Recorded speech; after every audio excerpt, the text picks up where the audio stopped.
C'est dans ce bâtiment que Carlos Ghosn a été détenu 130 jours. Inconnu du monde il y a un an, ce pénitencier en banlieue de Tokyo est devenu le symbole de la justice japonaise. Une justice froide et impitoyable. Le 19 novembre 2018, Carlos Ghosn est arrêté à la sortie de son avion. Accusé d'avoir minimisé ses salaires aux autorités boursières nippones, il est enfermé dans une cellule de 6 mètres carrés, comme on peut voir sur les rares images qui ont filtré de sa prison. Pour Carlos Ghosn, les interrogatoires sont quasi quotidiens et sans avocat. En France, la garde à vue est limitée à 48 heures. Sa détention préventive au Japon durera plus de 4 mois.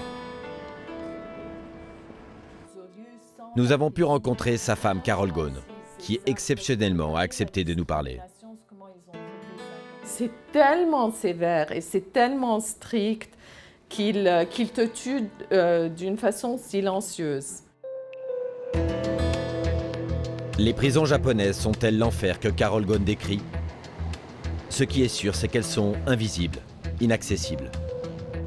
Mais après des mois de négociations, j'ai obtenu l'autorisation exceptionnelle de filmer dans un pénitencier, à l'autre bout du pays. Yamaguchi, au sud-ouest de l'archipel.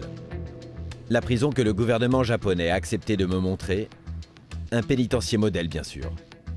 Mais ce sera le point de départ de mon enquête sur le système carcéral nippon.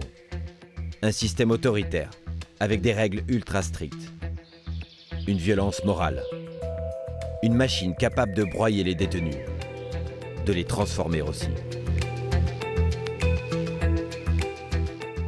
Ici, pas de mur en béton, pas de mirador ou de barreaux aux fenêtres.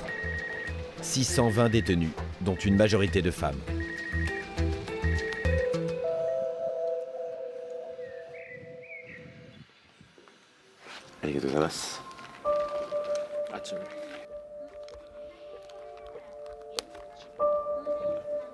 Nous aurons droit à 2 jours de visite, ultra contrôlés. Avancez pour le contrôle. Tout ce que nous filmerons sera vérifié par plusieurs gardes, derrière nous en permanence.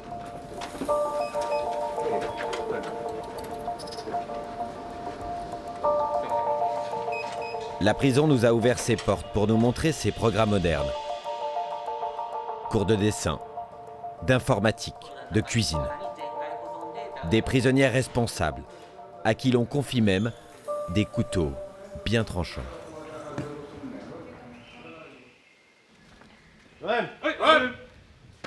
Les gardes n'ont pas d'armes. Oui, il y a toujours des risques de dérapage. Mais il n'y a pratiquement aucun cas de violence. Et on n'est pas armé. C'est la règle uniquement dans cette prison? Non, c'est la règle dans tout le Japon. Nous, les gardes, nous faisons des arts martiaux pour pouvoir nous défendre en cas de problème. Autre fierté, les cellules, modernes et privatives, avec des lits à l'occidental. Ailleurs au Japon, les prisonniers dorment sur des futons dépliés au sol. C'était le cas pour Carlos Ghosn, les premiers jours de sa garde à vue. Il y a une télévision, là ce sont les toilettes, là le lavabo, il y a une serviette en dessous, et là c'est le lit, c'est rare au Japon. Le bureau est ici. Nous sommes étonnés qu'il n'y ait pas de barreaux aux fenêtres. Est-ce une fenêtre spéciale? Oui, la vitre est très solide. Si par exemple quelqu'un prend cette chaise et essaye de briser la fenêtre, elle ne va pas céder. Elle est très résistante. Aucun détenu ne s'est jamais évadé de cette prison. En 2011, pour la première fois au Japon, une crèche a même ouvert ses portes sur le terrain du pénitencier. Elle accueille des enfants des villages voisins. Une prison exemplaire, non violente, où les détenus semblent respectés. Rassemblement! Pourtant, nous n'allons pas tarder à découvrir ces règles ultra strictes. Celles de toutes les prisons japonaises. Jamais appelés par leur nom, les prisonniers ont un matricule qu'ils doivent énoncer quand les gardes font l'appel. Chaque déplacement est sévèrement contrôlé, suivant un ordre disciplinaire, quasi militaire. En avant, marche! Le règne de l'obéissance totale.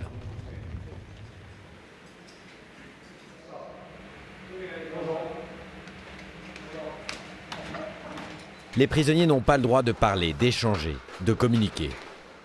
C'est seulement pendant les 30 minutes d'exercice quotidien qu'ils sont autorisés à chuchoter. Tout est chronométré. Le repas dure 13 minutes. Quand les prisonniers ont fini, ils doivent attendre le son du minuteur. Merci pour ce repas.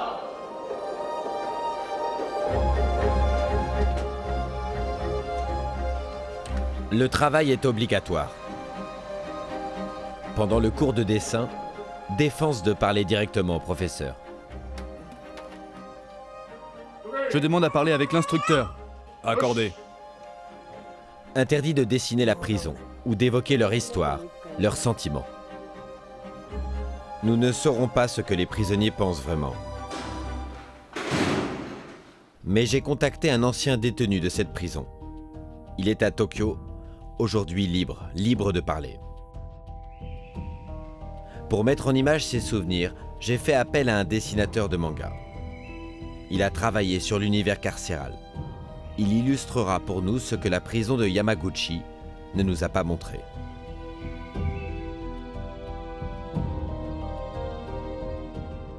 Isanori a passé 5 ans dans le pénitencier de Yamaguchi. Libéré en 2017, il a gardé la coupe du détenu. Au Japon, peu de gens osent critiquer le système carcéral. Isanori souhaite rester anonyme.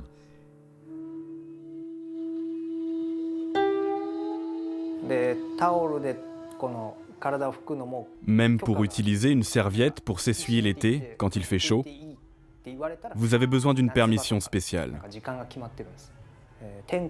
Il y a un moment pour ça, et quand ce moment est déclaré terminé, il faut s'arrêter.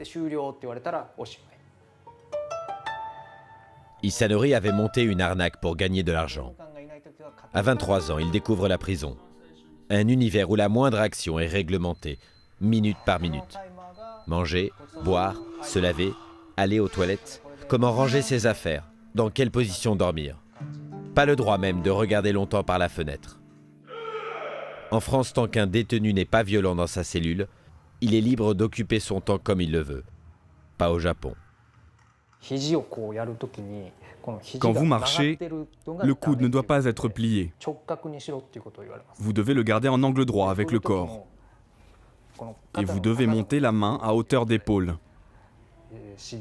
C'était vraiment embêtant à faire. Pour que les déplacements en groupe aient une bonne allure, il vous impose ces mouvements. Je n'ai jamais compris pourquoi.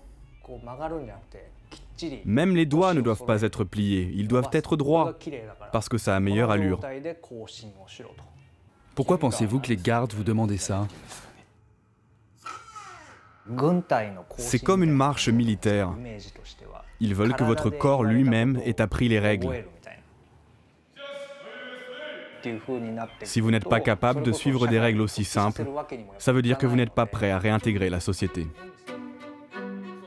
Une société japonaise très codifiée, où l'individu se conforme aux règles sans se plaindre, où les valeurs du groupe priment sur la liberté de chacun.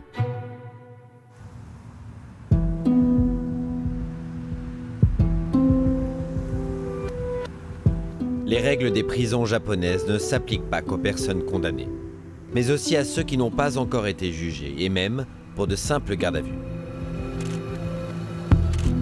C'est ce qu'a révélé au grand public la détention de Carlos Ghosn.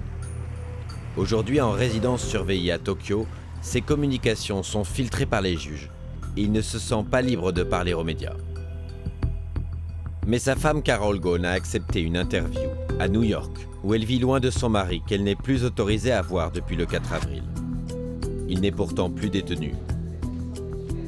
Carol Ghosn a été entendue comme témoin dans l'affaire, et depuis le tribunal de Tokyo lui interdit même de téléphoner ou d'écrire à Carlos Ghosn.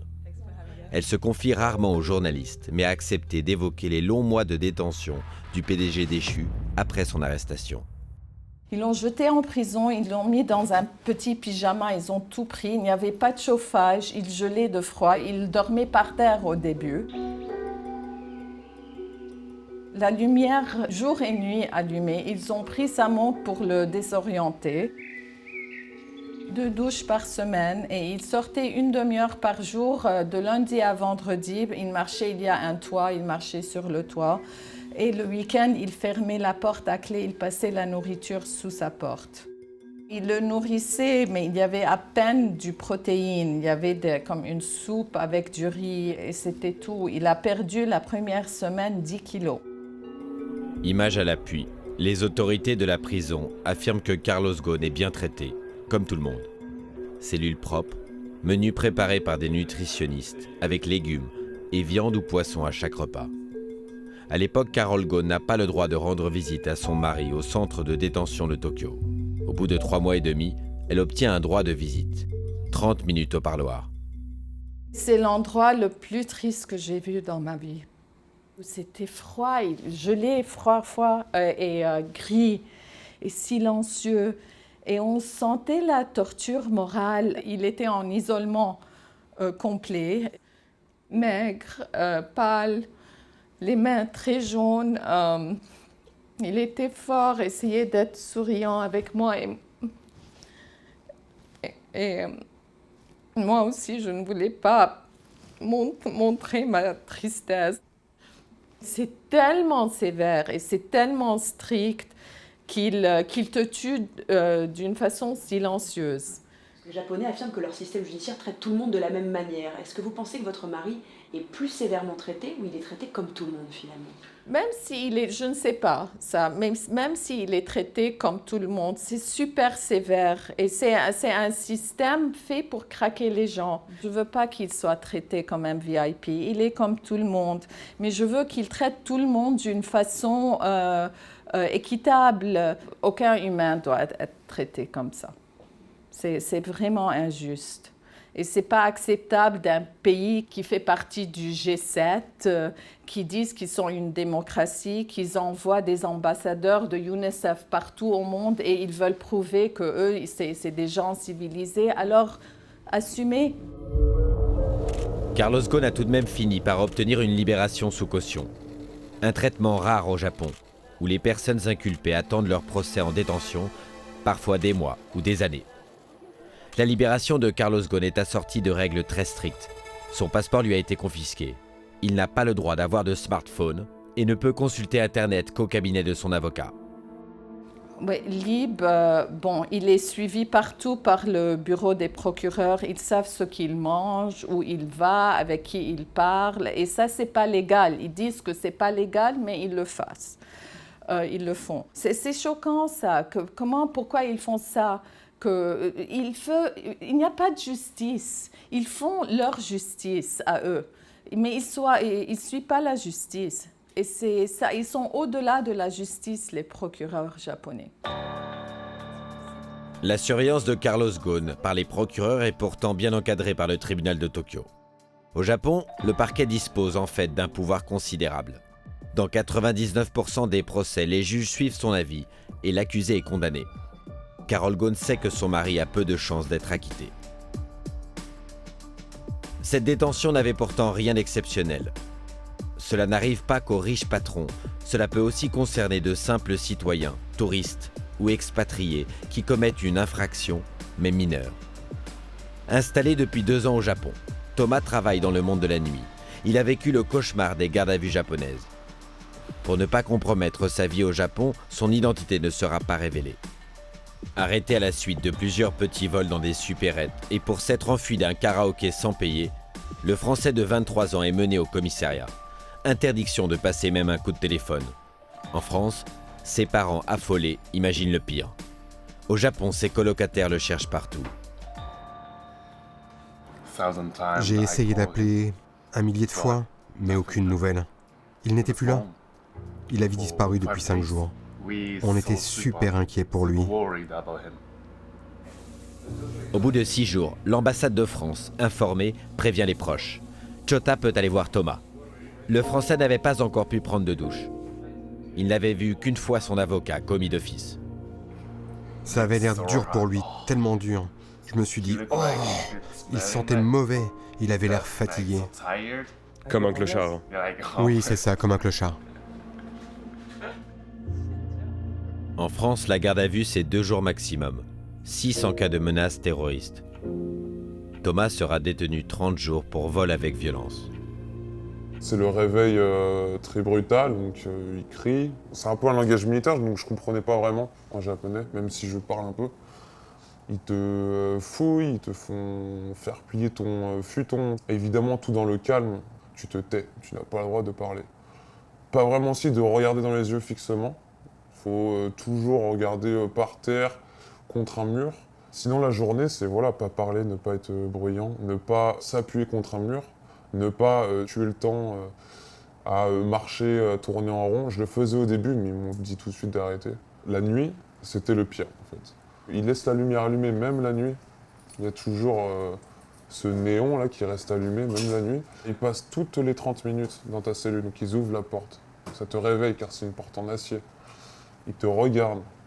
Si tu as bougé de position, ils vont te réveiller parce qu'ils ne voient pas ta tête.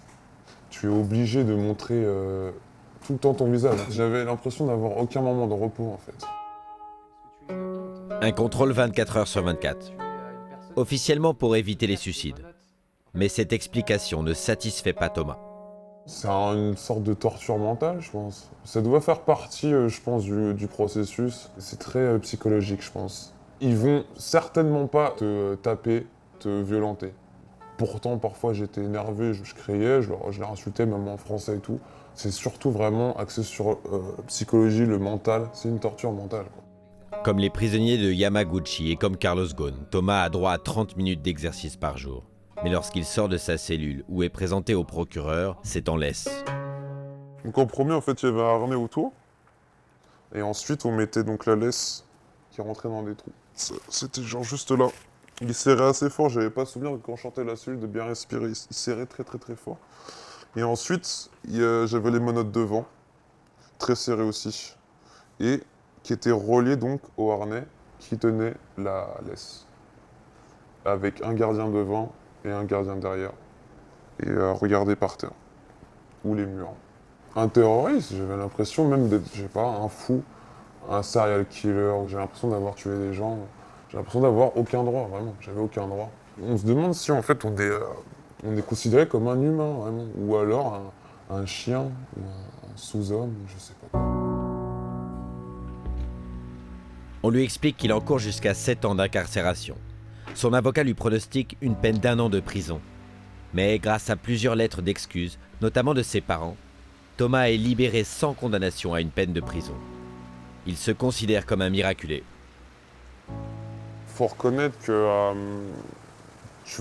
tu y retourneras pour rien au monde, quoi. Que tu as compris ta leçon et que c'est peut-être le seul point positif dedans, c'est que certes c'est horrible, mais que tu vas jamais y retourner, quoi, parce que c'est l'enfer. C'est l'enfer. Tu changes énormément, il y a un avant et un après en fait. Tu rentres dans les rangs. Thomas s'en est sorti avec plus de peur que de mal. Il a décidé de rester au Japon, car il aime malgré tout ce pays. D'autres vont nous montrer un visage encore plus brutal des prisons japonaises. Au Japon, peu de gens s'intéressent au sort des anciens prisonniers. À Osaka, la 3e ville du pays, une femme tente de leur venir en aide. Condamnée 4 fois pour possession de stupéfiants, Rumi Nakano a passé 12 ans en prison. Elle gère un bar de nuit où des anciennes prisonnières ont travaillé comme serveuses. Parmi ses clients, des femmes et des hommes marqués par la prison. Parfois des familles de détenus qu'elle conseille. En prison, si tu veux offrir un mouchoir à un détenu qui n'en a pas, c'est une violation du règlement. Si tu veux donner un peu de ta nourriture à un autre détenu, c'est aussi interdit. La difficulté en prison, c'est que des choses évidentes dans le monde normal, même la gentillesse ou l'altruisme, ne sont pas autorisées. Ce soir, 2 hommes. L'un d'eux est un ancien yakuza, ces fameux gangsters de la mafia japonaise. Kabo et Naruki ont fait des séjours dans des prisons très rigoureuses, sans ventilateur l'été, sans chauffage l'hiver, dans un pays où les températures sont extrêmes. L'hiver, il faisait -1 ou -2 degrés. On était gelés. Comme les murs étaient en béton, je crois qu'il faisait encore plus froid dedans qu'à l'extérieur. On était 6 dans la même cellule. Si quelqu'un lisait un journal, le simple fait de plier le journal créait un courant d'air glacial. Les autres criaient « Mais fais attention, on gèle !» Et on commençait à se disputer. Le plus dur, c'était pour les prisonniers de 60-70 ans. Moi, j'étais jeune, mais certains n'avaient qu'une chemise sur eux et ils attrapaient froid ou des maladies comme la pneumonie. Ces hommes ont aussi connu les chobatsu, ces cachots de punition de la taille d'un lit, pour les détenus qui ne respectent pas le règlement. Tu dois être assis comme ça et garder les mains comme ça. Si tu mets les mains comme ça ou sous tes fesses l'hiver, on te gronde. Si tu penches les yeux, on te gronde aussi. Si tu regardes en l'air, tu as le droit à un coup de pied et le gardien crie « Regarde tout droit ».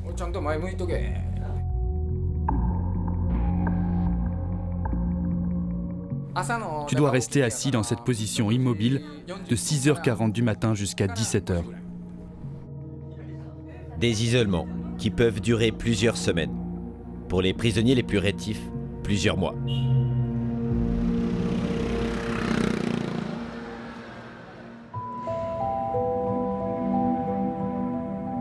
Un système dur, mais efficace. C'est l'argument des autorités nippones. Le taux de criminalité au Japon est l'un des plus bas au monde. Proportionnellement à la population, il y a 2 fois moins de prisonniers au Japon qu'en France et 15 fois moins qu'aux États-Unis. Cette experte travaille depuis 12 ans sur les pénitenciers japonais. Elle les visite régulièrement. Quand je discute avec des spécialistes français des prisons, ils disent que la prison japonaise, c'est comme la prison en France il y a un siècle. Et je suis totalement d'accord. Ces marches militaires, tous ces règlements, cette routine quotidienne très précise, ça permet de gérer de manière efficace un maximum de prisonniers avec un minimum de garde. Ils privilégient le respect des règles sur les droits de l'homme. Selon Megumi Yasuda, l'administration pénitentiaire japonaise ne cherche pas à humilier les prisonniers, à les rabaisser ou les détruire. Mais elle considère que pendant leur peine, ils doivent renoncer à certains de leurs droits les plus fondamentaux. La philosophie de fond ici, c'est que la prison, c'est d'abord pour punir. Ce n'est pas un centre de formation. Les Japonais ne sont pas autant que les Européens attachés à cette idée que chaque prisonnier est un humain et qu'il doit être traité comme un être humain. Amnesty International, Human Rights Watch et même en 2007, le Comité contre la torture de l'ONU ont demandé l'arrêt des traitements les plus durs. Mais les rapports de ces organisations internationales ne sont pas contraignants. Les autorités nippones font la sourde oreille. Pourtant, au Japon, des voix s'élèvent contre ce système qui peut broyer des vies. Voici l'histoire d'Iwao Hakamada qui a ému le Japon. Cet octogénaire était dans sa jeunesse boxeur professionnel. Il a passé 47 ans derrière les barreaux. C'est le condamné à mort qui, dans le monde, est resté le plus longtemps en prison. Tous les jours, M. Hakamada fait une promenade de 5 heures dans les rues de Hamamatsu, au sud-ouest de Tokyo. En 1968, il est condamné à la pendaison pour un quadruple meurtre. Mais en 2008, des tests ADN mettent sérieusement en doute sa culpabilité. Libéré il y a 5 ans, il est en attente d'un nouveau procès. Des bénévoles ont décidé de l'aider, comme cette femme au chapeau bleu qui veille sur lui pendant sa promenade. L'autre jour, je lui ai demandé pourquoi il marchait comme ça. En fait, il patrouille pour vérifier qu'il n'y ait pas de voleurs. Et puis, il profite de la liberté. Je crois que la liberté est le meilleur traitement pour lui. Un demi-siècle en isolement total lui a fait perdre la raison. Monsieur Hakamada ne parle plus. Il salue les affiches, les enfants, les mannequins. Dans les centres commerciaux, il se sent bien. Il aime les couleurs et la vie. À l'inverse, il se méfie des hommes et des grillages qui lui rappellent la prison. un peuple de fantômes dont il ne s'est pas complètement libéré.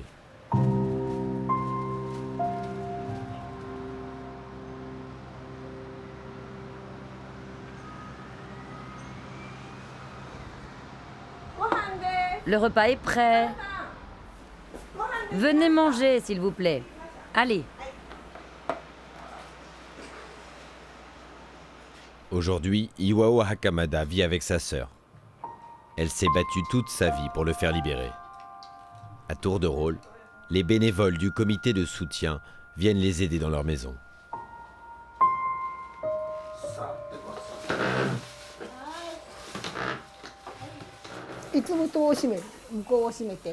Il ferme cette porte après avoir mangé et il se repose dans le salon. Ce n'est pas parce que vous êtes là. C'est son monde, c'est tout. Il se fiche des gens qui passent. En fait, il est de retour à la maison, mais il a ramené son monde à lui. Et je crois que ça ne va pas changer. Selon les médecins, l'ancien boxeur a subi un choc traumatique, dû aux conditions d'emprisonnement des condamnés à mort. Au Japon, ils ne sont informés que le matin même de leur exécution. Les familles l'apprennent après leur pendaison. Chaque condamné dans sa cellule écoute les pas des gardiens. Si les pas s'arrêtent devant votre cellule, cela veut dire que c'est votre tour. Jusqu'à 9 h du matin, les condamnés ne savent pas si c'est leur dernier jour. Ils vivent dans l'angoisse quotidienne de mourir.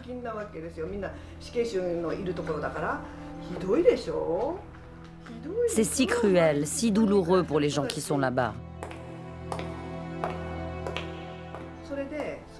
Un jour, les pas se sont arrêtés devant la cellule de son voisin. L'homme a dit « Prenez soin de vous ». Et il a été emmené. Cela a été un choc pour Hakamada, et c'est à ce moment-là qu'il a perdu la tête.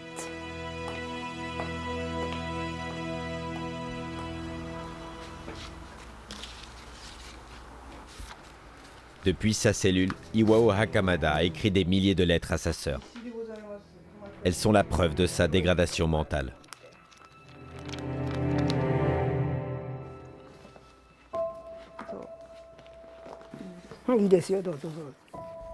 Regardez-là, à l'encre rouge. Il a écrit « Je suis Dieu. Je suis l'enfant de Dieu. Je contrôle l'univers. »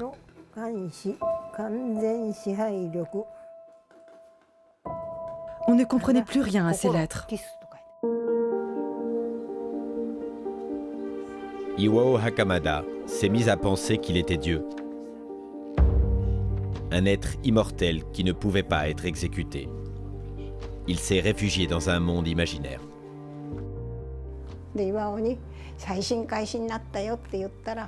Quand nous lui avons dit que son affaire allait être rejugée, il a dit « Ces gens racontent n'importe quoi.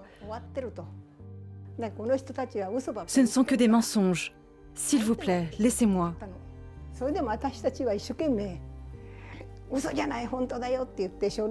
Il n'arrivait pas à y croire.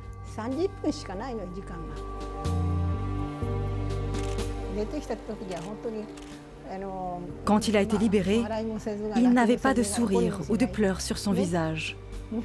Pas la moindre expression.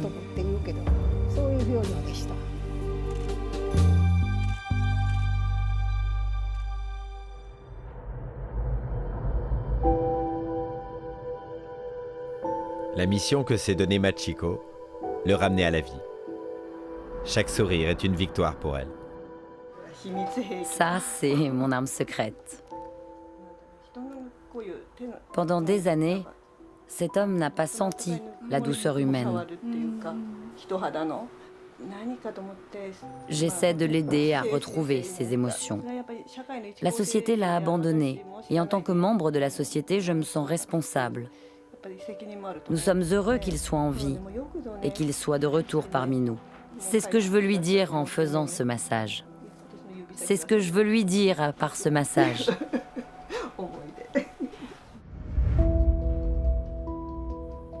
À 83 ans, Iwao Hakamada n'a pas été innocenté. Convaincu de sa culpabilité et malgré son état de santé, le procureur tente de le renvoyer en prison.